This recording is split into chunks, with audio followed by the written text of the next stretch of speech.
Great.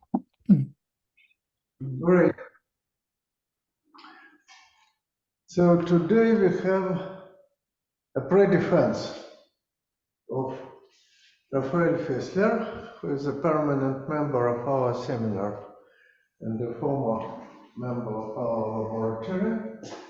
The name of the thesis is Twisted B and D Hurwitz numbers. Please start. Great, thank you very much. So yeah, the title of the thesis is Twisted B and D Hurwitz numbers. So the thesis is in 3 parts. It's about twisted Hurwitz number or real Hurwitz number. Yuri Bullman talked about it a few weeks ago. Today I will mostly speak about B and D Hurwitz numbers, and the last part is about ramified cover, and I will give a few words about it as well. So the plan of today. So first I will recall classical definition of Hurwitz numbers. Then I will introduce the Hurwitz number for reflection group B and D. And then I'll give some interesting properties of these numbers. And at the very end, I will give some remarks about real Hurwitz numbers and B Hurwitz numbers. Okay. So quickly, some recall about classical Hurwitz numbers. So the Hurwitz number Hm lambda has an algebraic definition. It's basically the number of string of M transpositions such that their product belongs to a conjugacy class C lambda in the symmetry group Sn. So this is the easiest definition. Then we have another definition, which is in terms of ramified cover.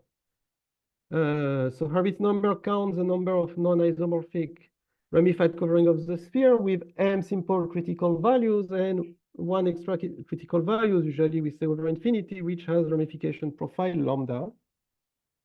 So these two definitions are equivalent. One is used to go from one to the other. It's via monodromy or Riemann uniformization theorem.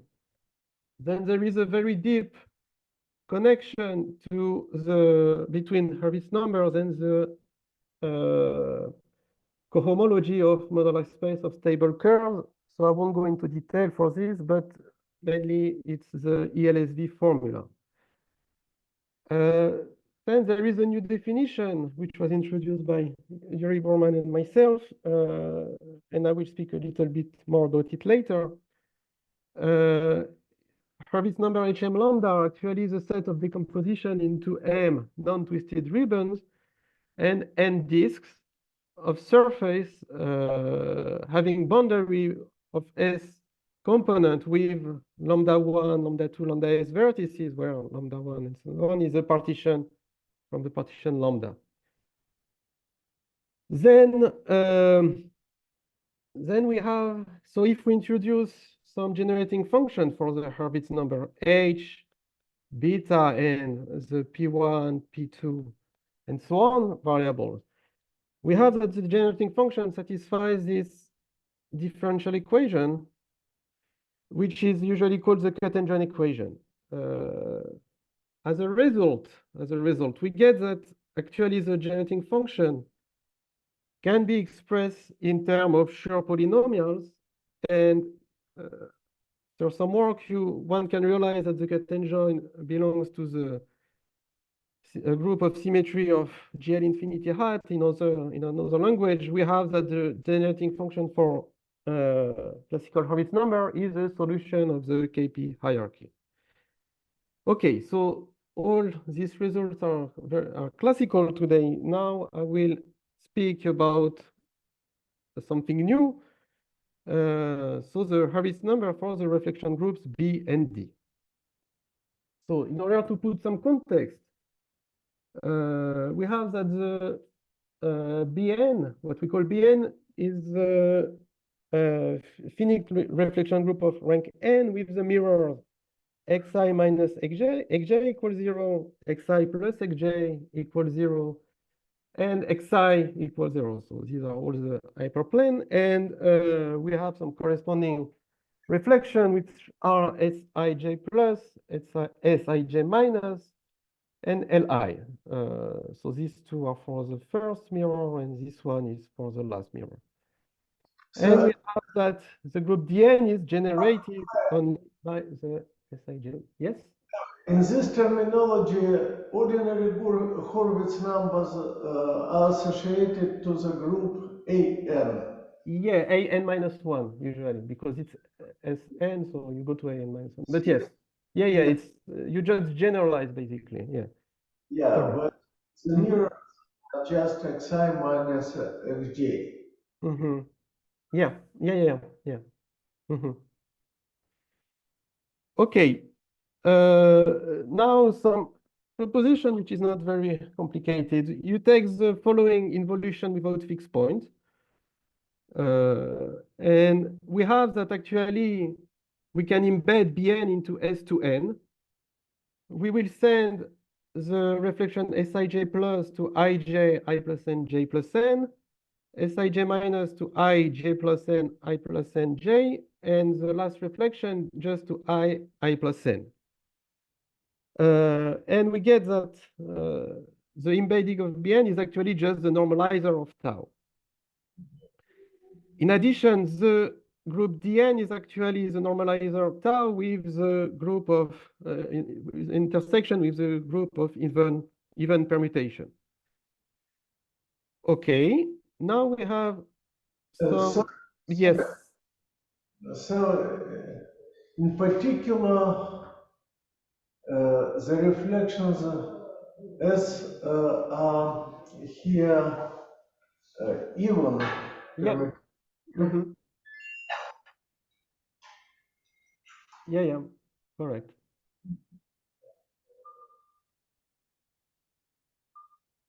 Yeah, please continue.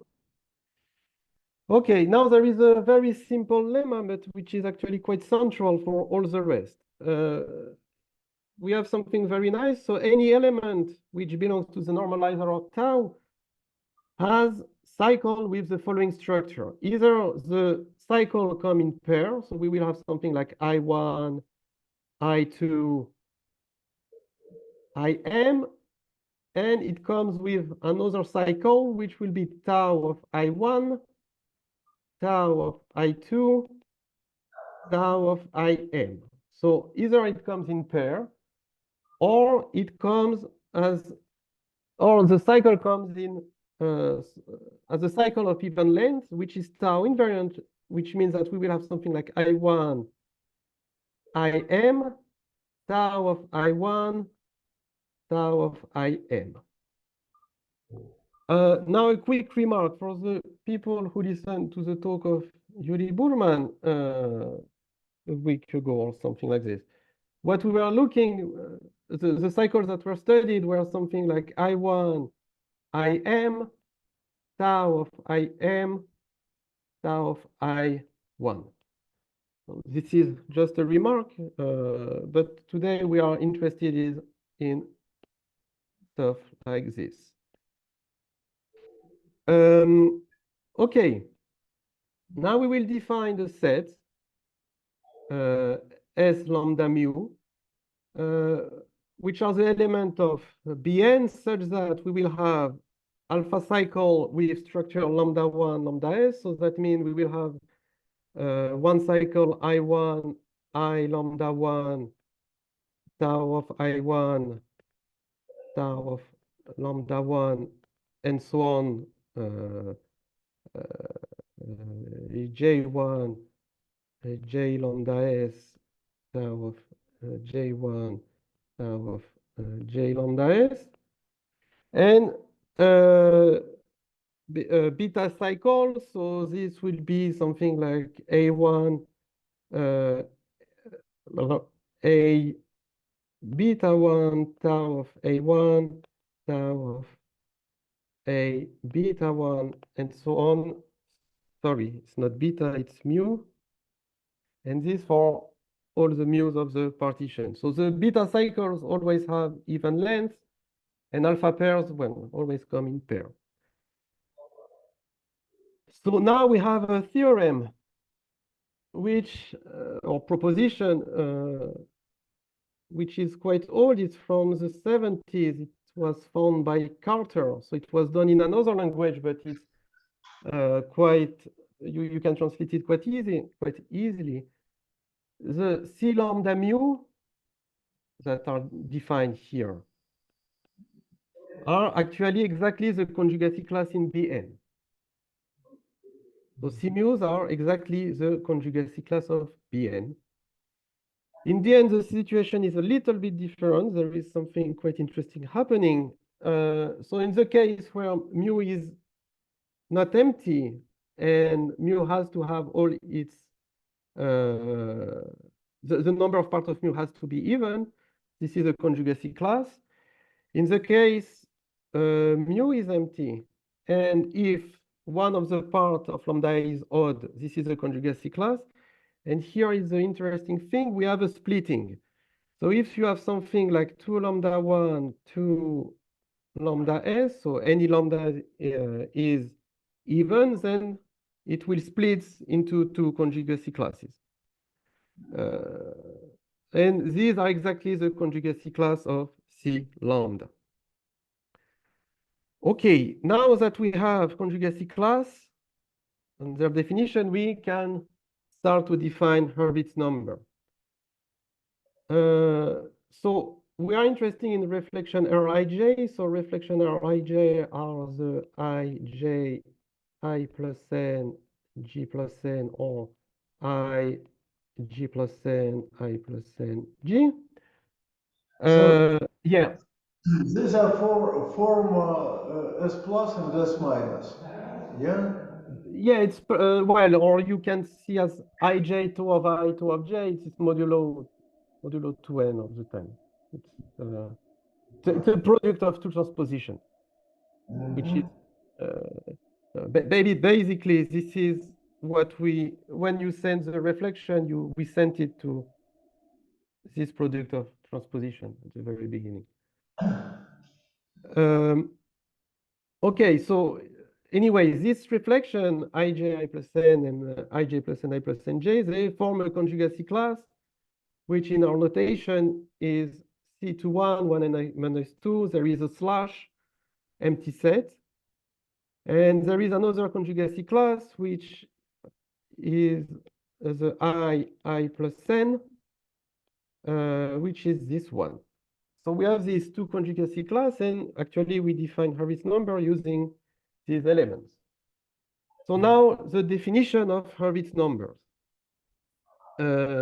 So first we say that a sequence of reflections, sigma 1, sigma m plus l, has profile lambda mu ml if m of this reflection here are of this type, and if p of the reflection, if l of the reflection are of this type, and if their product belongs to the conjugacy class lambda mu. So lambda mu is the conjugacy class where we want to arrive. M is a number of reflection of this type, and L is a number of reflection of this type. But they can go in mixed order. Any order. Yeah. Sigma 1 can be some reflection in R, sigma 2 in L, sigma 3 in R, and so on and so on. There is no restriction of the order of how they are distributed. Okay.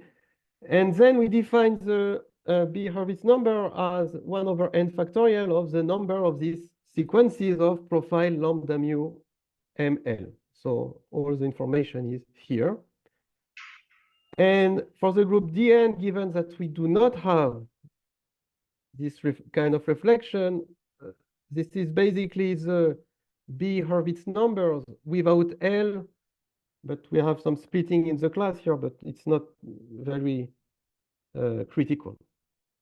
Okay, so now we have some Hurwitz numbers, and what we want to do now is to define some cut and join generating function and see what is happening with this. So the first difference with the classical Hurwitz number, which is clear, we are dealing with two partitions. We are dealing with two partitions. So that means that what is the implication of this? When we look at the normalized class sum, so we have the center of the group algebra, we are looking at the normalized class sum, and we want to send them to some polynomials. So now we will send, so in the classical case, we send C lambda to P lambda, but here because we have two partition, we will send it to some monomial of the form P lambda Q mu. We send it to monomial of the form P lambda Q mu. This is clearly an isomorphism. And formally, we can define the cut and join as follows. So another difference is that the cut and join here is actually a pair of cut and join. We do not have just one cut and join anymore. It comes in pair. It comes in pair. Why? Because on one hand, we study what's happening with the reflection I, J, I plus N, G plus N, and the other. And we are also looking at the reflection of the type I plus N. So we get two cut and joins. And formally, the definition is the operator going from CPQ to CPQ such that the following diagram commutes. So that for D-type Hurwitz numbers, you have a single cut and join. You will have else there yeah are reflections yeah of well, but it will split as well. There is some small splitting. I will speak about it in a little bit after. Okay. So yeah, we have the following, and now we can introduce the generating function. Well, something very classical, and we have a first theorem which says that the generating function for B Hurwitz number satisfies the following equation and this second equation. So basically, beta is for the number of well, it follows the number of I, J, I plus N, G plus N, and the other I, J plus N, I plus N, J. And this equation is about the I plus N.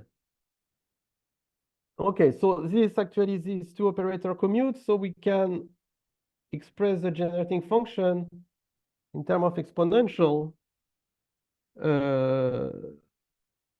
This is done as in the classical way, and this is possible because these two operators are commuting.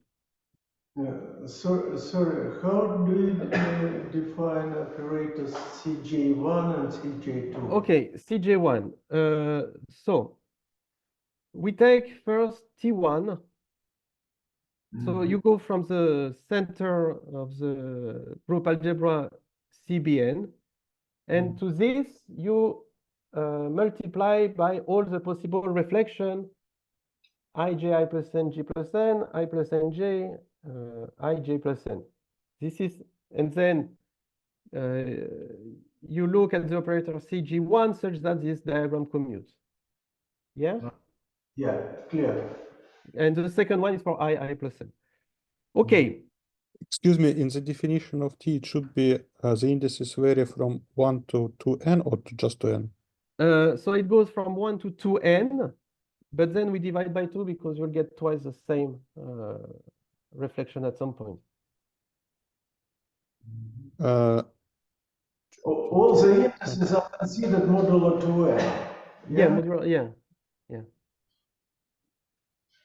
Okay. Thanks.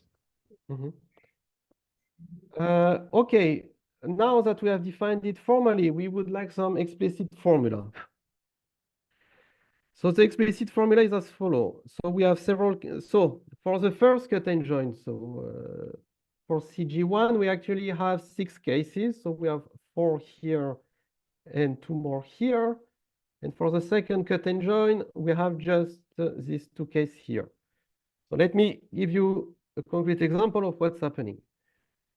Schematically, this is a beta cycle and this is an alpha cycle. Take a reflection, so sorry for the change of notation, so RIB, which is A plus N, sorry, A, B, A plus N, B plus N, or A plus N, B, and A, B plus N. So this is one of these reflection, and suppose that A is in one beta cycle and B is on an alpha pair. So by construction of a beta cycle, you will have that tau of A is here and tau of B is here. This is the by construction of alpha cycle and beta cycle. Once you apply a reflection of this type to this, you will get a beta cycle. So then you, after some time, you can figure out all the possible cases for the first, for this type of reflections. And you get that there are only 6 possible cases. For CG2, which is once more I plus N, you get actually just 2 possible cases. So you will go from a beta cycle to an alpha pair or from an alpha pair to a beta cycle. Okay, so if we denote variable P the alpha pairs and Q the beta cycle, you will get some cut and join which, so you will get a first cut and join which has 6 terms and a second cut and join which has 2 terms. Yes? Mm-hmm. Okay. So written like this cut and join, we don't really understand what property it can have. But, and this is something very nice. After a nice change of variable, we will get something which is very well understood. So put with the change of variable UL is PL plus QL over 2 and VL is equal to PL minus QL over 2, you get that the first cut and join is actually a sum of 2 classical cut and join. Sorry, it's a sum of 2 classical cut and join, one in variable U and one in variable V, which is very nice. The second cut and join just becomes some Euler fields. So once more, we start from some operators, which is not very clear what is it about, except that it describes what's happening when we multiply by reflection, and it turns out that this gives some classical cut and join. Now, let me give an interesting remark. This kind of result, so it's a work in progress, but this kind of result also exists for actually complex reflection group. So you will not have only 2 cut and join, you will have more cut and join, but you can always go back to a sum of classical cut and join into a sum of classical Euler field. And this is true for complex reflection group, which I did not expect at the beginning, but it's true. And the change of variable will basically be something like UL is equal to P plus some root of unity Q plus root square of unity S and so on and so on, and until M, and you get back your cut and join. So it's a very nice result. Okay, let's go back to the B and D case. So we have this result, and if we have this result, we can get some more result actually. So excuse me, yes. What is the initial condition for the for in this variables P and Q? What do you mean? The initial condition meaning that like before it was E1 to P1, E exponent to P1 as far as I recall, right? Well, The function you apply to cut and join to. Well, you will change everything in the conjoint. So your P lambda will become U plus V, and your Q lambda will become U minus V. Yeah, but Okay. the generating function is the result of applying the exponent of this operator Yeah, to some initial condition. yeah. Question is, what is this initial condition? Well, you saw the initial So, okay, to get the initial condition in P, we were doing the usual thing. You are looking at H 1 to the A empty, yeah? And this to P1 to the N. So then you will have to put U plus V. Does it make sense? Yeah. So Mhm. so it is just e to the u1 plus v1, right? Yeah, that's all. Mhm. Mhm. Mhm. Okay, thanks. Okay, so this result after the change of variable gives us that actually we can express the generating function for B Hurwitz numbers in terms of Schur polynomials. So the Schur polynomials will be in variable P plus Q and P minus Q over 2. These coefficients here are for the eigenvalues of the cotangent, and this one is the eigenvalues of the Euler field.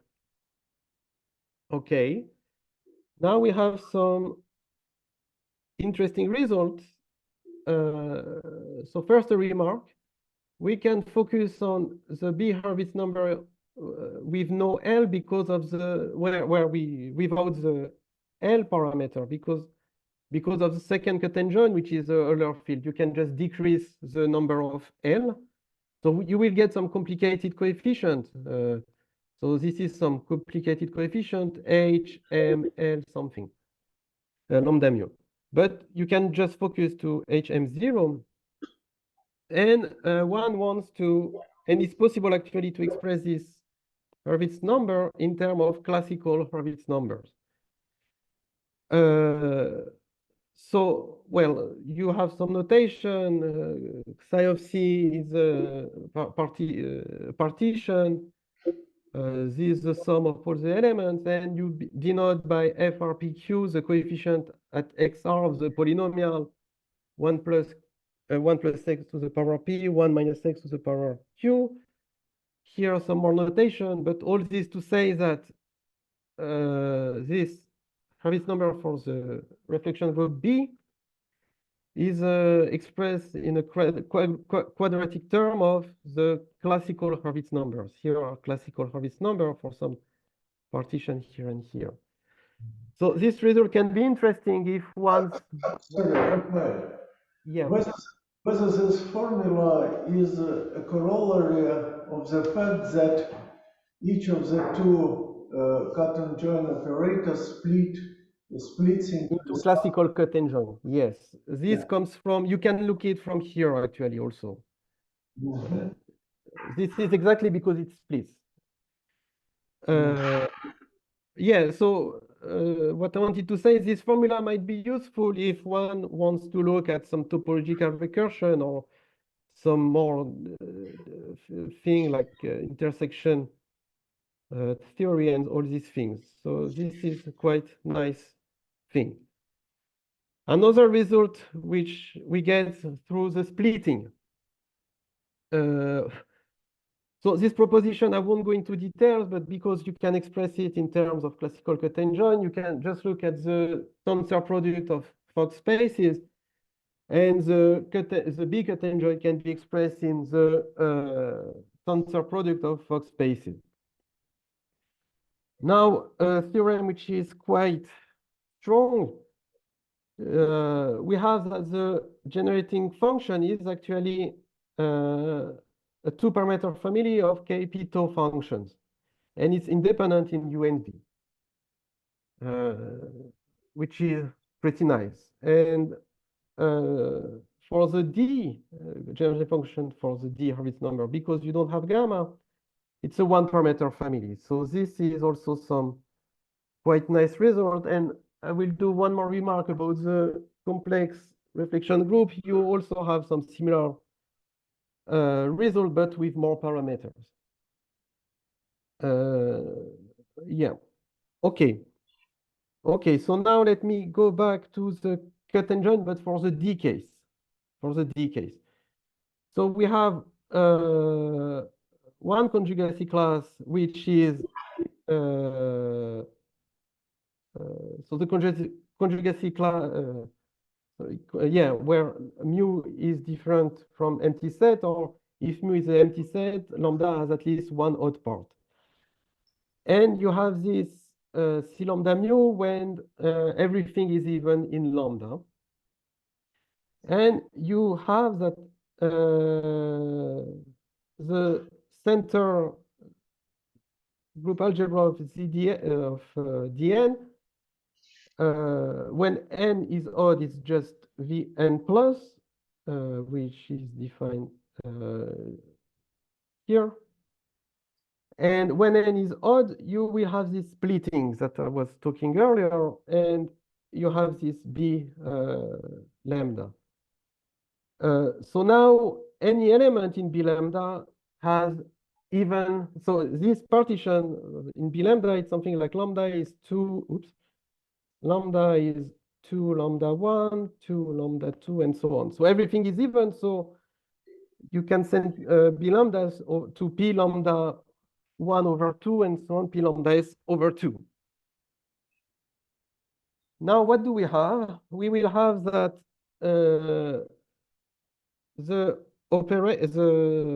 so here it should be 1. You will have that C, the cut and join for D on so it is on two spaces. So on one, so it is on Vn plus Vn minus. So here it's the cut and join for B, and here it is the classical cut and join. So let's call it cut and join A.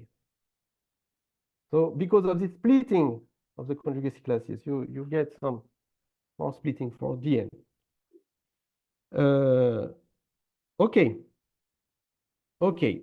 Now let me talk a little bit about the topological definition of Hurwitz numbers. So for this, we introduce an object which called decorated boundary surface. So it's a surface M with boundary, and marked point on the boundary with an orientation in the vicinity, and we add two more conditions.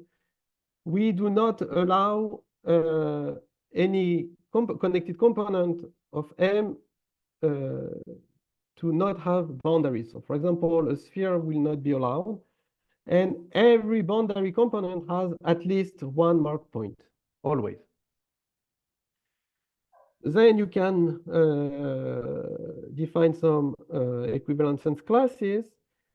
And now let's explain how to get actually some decorated boundary surface and how to glue, do what is ribbon gluing. So we always start with n disks. And on each disk, you will have one marked point, 1, 2, 3, and so on, n, with a local orientation. So let's say counterclockwise, and so on. Okay, now we call some, we say that there is a gluing ij. So a gluing ij is the following thing. You take the vicinity of the point I, so it has a orientation, and the vicinity of the point J. And you will do the following thing. You will literally draw a ribbon which starts from I and goes after J, a little bit after J, and which starts from J and goes a little bit after I. And you erase the you erase the part that was here before. In addition, you draw a diagonal, and this is a ribbon gluing. So in the talk of Yuri Bullman, he explains some more type of gluing, but in our case, we will just focus on this one. Usually we call this GIJ++. So now how to get an oriented decorated boundary surface? You do this operation as many times as you want, and you start on this disjoint union of disks. So with marked points, so let's call this EN, and usually it's something like G1, J1++. You continue GIN, GN, and you apply all this on EN. Okay, so from this you get some surface with boundary, marked point on the boundary, some embedded graph, and we call this the embedded graph is shown in red, or sorry? By the embedded graph, what do you mean? Embedded graph, sorry, yes. So when you draw all this diagonal, all the diagonal will give you a graph, an embedded graph. Mm-hmm. Yeah. Yeah, and sorry, I forgot to say. So after gluing a ribbon, the boundary becomes this. So we started this way. This is I. This is J. And after G, I, J ++, so we had a boundary like this, and it becomes like this. Okay, so now we will take this decorated boundary surface and we will ask to add some more structure on it. What will we ask? We will ask to have an involution on the boundary component, and this involution is not allowed to have fixed point on the boundary. So what can happen? Either it will exchange two boundary components with the same number of marked points, or it will fix the boundary component but will exchange an even number of, so that means here you will have an even number of marked points. Okay, so that means that our decorated boundary surface will either have some boundary components that come in pair or boundary component with an even number of marked points. So the pair, so all the boundary components that come in pair, they form a partition. All the boundary components that have an even number of marked points also form a partition. So we say that lambda plus is for the pairs and lambda minus for the boundary component with an even number of points. Okay, now a definition. A variable decomposition. So we've profiled lambda mu. So once again, lambda here, well, actually, sorry, lambda mu ml. So it's a decorated boundary surface. It has two marked points. It has an involution that, as described right before. And we have the following. Any marked point should be sent to a marked point AI should be sent to AI bar with this notation here. So the pair of the boundary components that come in pair form a partition lambda.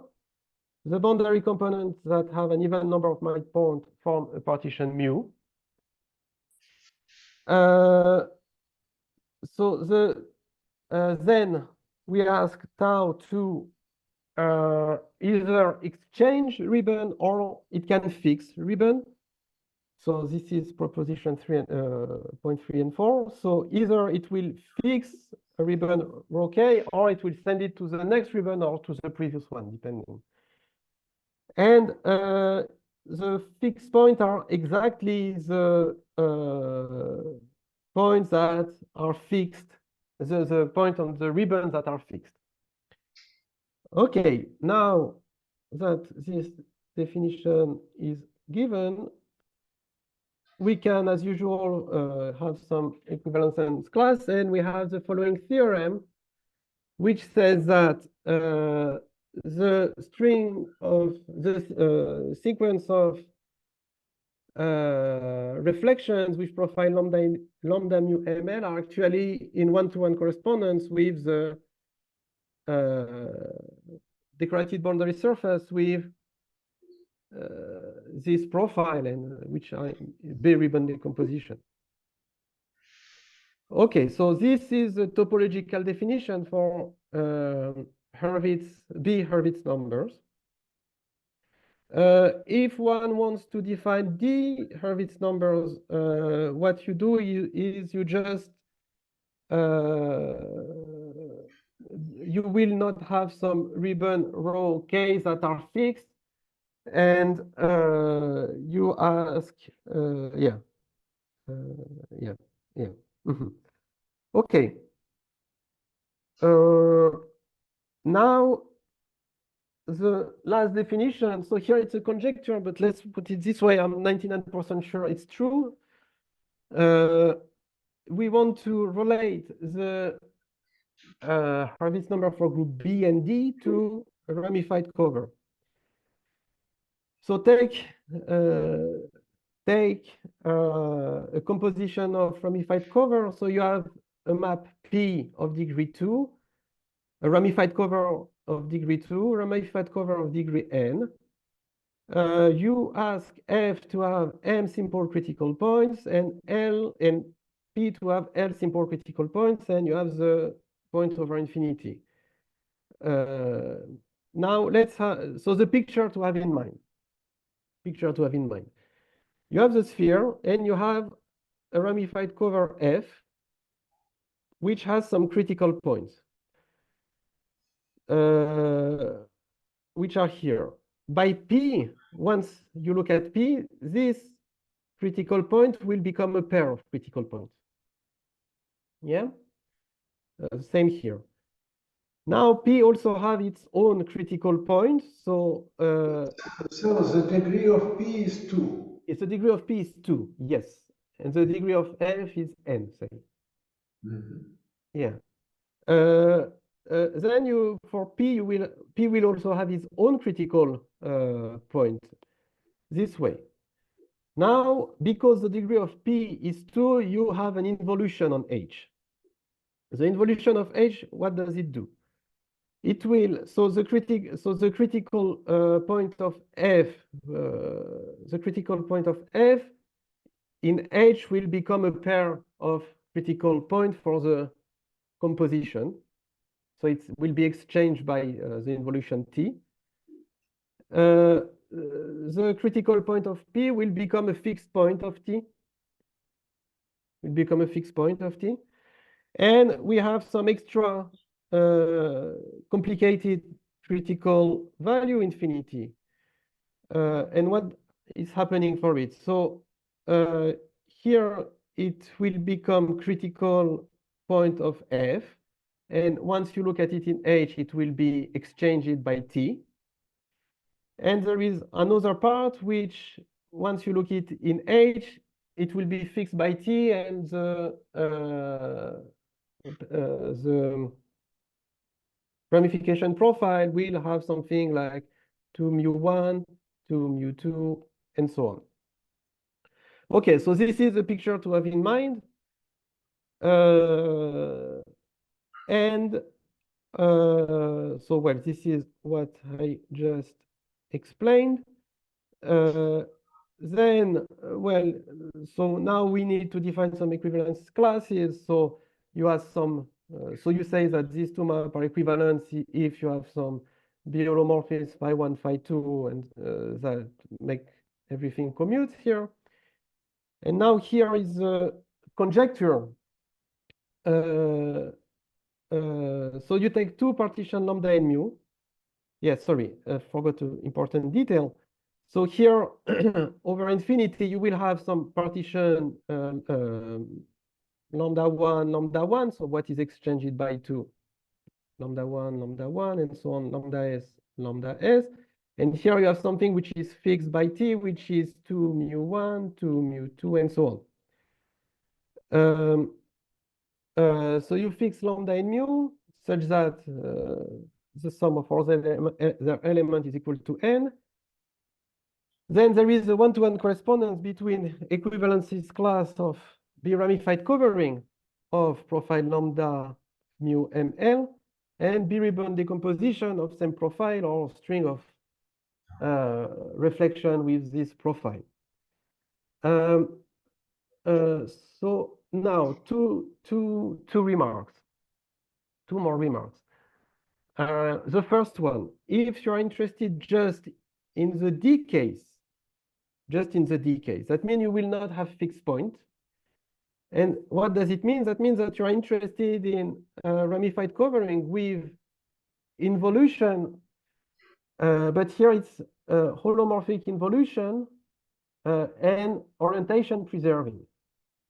In the talk of Yuri Burman, we were interested in anti-holomorphic involution, so it's reverse orientation. So this is something to keep in mind. One case we were looking at holomorphic things, the other case anti-holomorphic thing, or orientation preserving and orientation reversing. Another remark, this kind of result can also be extended to complex reflection groups. So it's a bit more complicated, but sorry? Where it can be extended? No, it can be.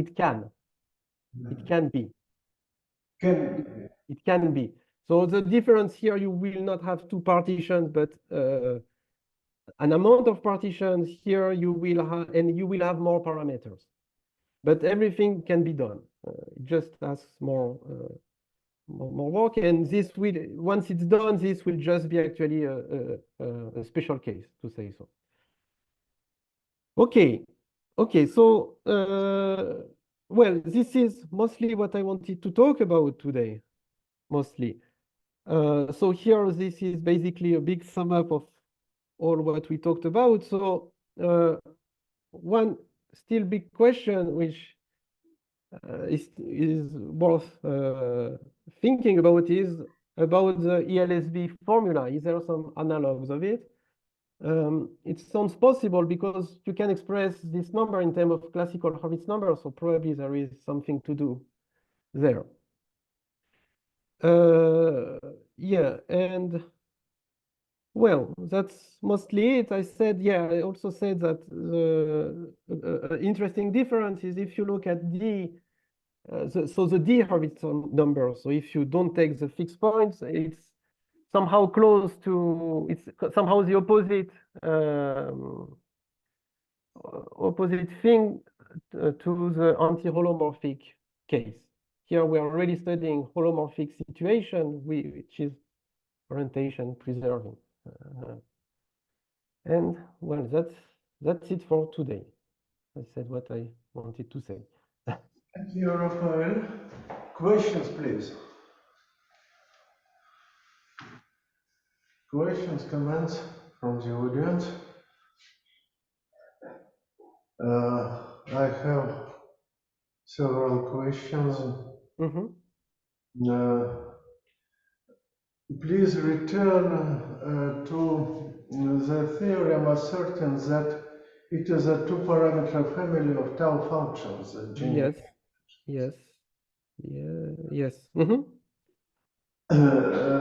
In addition to being a family of solutions of KP hierarchy, two-parameter families often prove to be Toda hierarchy.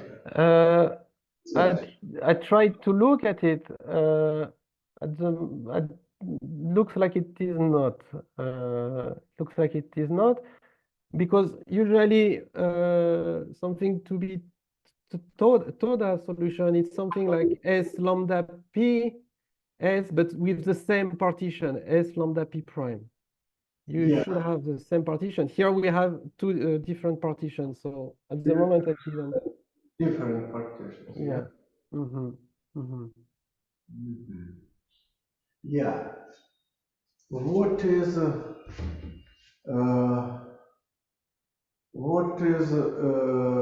the main difficulty in proving the conjecture that there is a one-to-one correspondence between decompositions into With the ramified covering, or yeah the last well, slide. there are two ways to try to prove it. One way is to do it by monodromy, but it was not clear. It was not clear. Now it became clear. It just need to be written down properly. But it took some time. The other way that we thought for a long time was to make a direct correspondence with the ribbon decomposition. Now, writing proof like this, it's a lot of details, and one is never sure about this kind of proofs. So, but the monodromy now seems to be way more understood than the ribbon decomposition direct proof. So by monodromy, I say that it's some string of reflection and it respects everything. May I add something to this? Sorry. Yeah. Then, well, so to say, the main problem in proving the I'm pretty sure it's true, and the main problem is that when we're proving the Raphael is trying to prove this, is that we need to allocate not only critical points of all of those numerous maps there, but also non-critical preimages of the critical values. And this gives some messy combinatorics that is not yet done. That's actually the technical issue to be overcome. That's not. I don't think it's a real problem, but there is something to be understood yet. That's how I see it.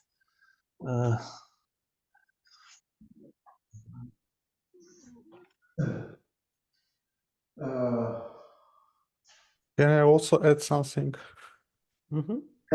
Sure. Just about this big Hurwitz number, just because it seems that it is possible to approach them in terms of the topological recursion and the stuff around it. Because they have a clear structure, the cut and join operators do commute, so you can do the following. You can take the initial condition and then apply the exponent of the second operator to it, and it will just transform it to in a very simple way. So it just multiplies them by gamma and revert the sign of V1 you have in the initial condition. And then you apply the second cut and join operator, but it just precisely of the flavor of double Hurwitz number. So it is well known that it is a problem which is achievable from the topological recursion side. It seems that you can just have an analog of ELSV formula from this perspective. Mm-hmm. Mm-hmm. Nice comments, and Maxime for the comment. One more question. What we with Natanzon and Zhenya Krasivnikov did is the analysis of real Hurwitz numbers in the case when the real part of the covering curve is maximal. It's more or less M curves. In your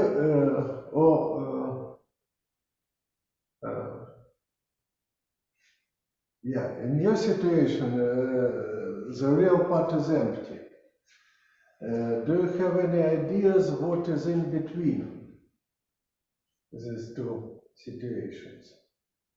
Wait, can you repeat the question? So we have a situation where the situation that you had with Nathan-Zon, what was it? Since your involution on the algebraic curve has no fixed point, Yeah. this means that Sorry, it does, if I'm not mistaken.